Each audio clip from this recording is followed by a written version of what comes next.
Akulira akakiiko k'ebyokulonda mu disitulikiti y'e Lwengo Peace Kyogabire Mugabe alangiridde abawangudde ku bifo by'obwassentebe bw'eggombolola ez'enjawulo ezikola disitulikiti y'e Lwengo.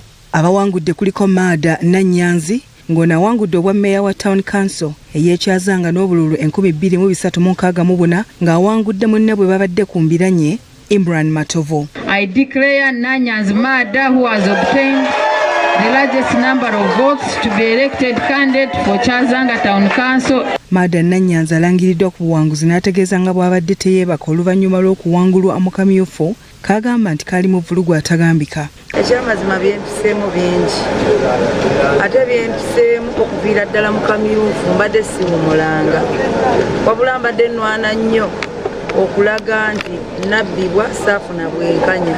Ono akiikidde ensingo omubaka omukyalo w'e Lwengo Cissy Namuju gwagambye nti yekanaaluzaala w'entalo mu bakulembeze ba NRM mu kitundu kyabwe.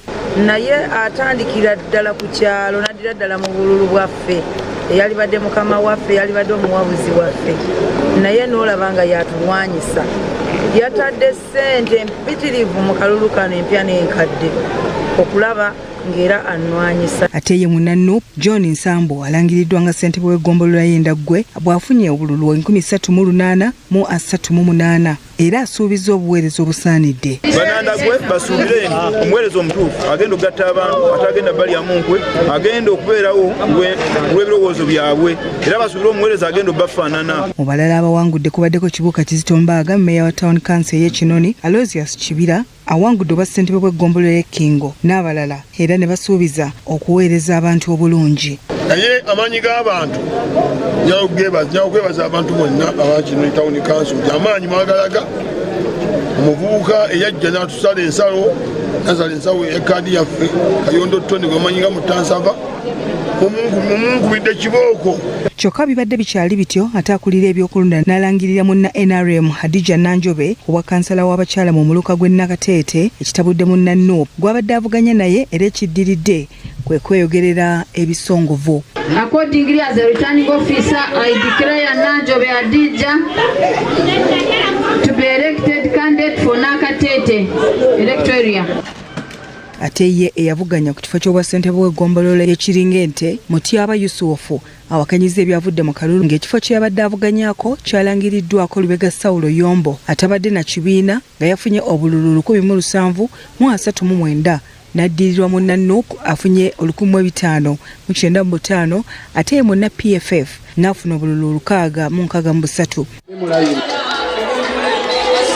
Yusufu Mutyaba ategeezezza nga bw'atakkiriziganya n'ebyo byalangiriddwa era wakuddukira mu kkooti okuwakanya obuwanguzi bwa Lubega Saulo. Empapula zino zonna nga bw'oziraba ezaddikiya lifoomu zino ng'obwange bwe bumu obw'abalala bukyuka oŋŋamba otya nti wano abange baabadde 50 nawali 5 nawali 5 nawali 5 nawali 5 ng'ate obw'abalala bukyuka newalondedde amagye n'oŋŋamba nafunye 21 n'abataddewa. Njagala akalulu kaddibwemu z'empapula zino obujulizi bwange bwe buno.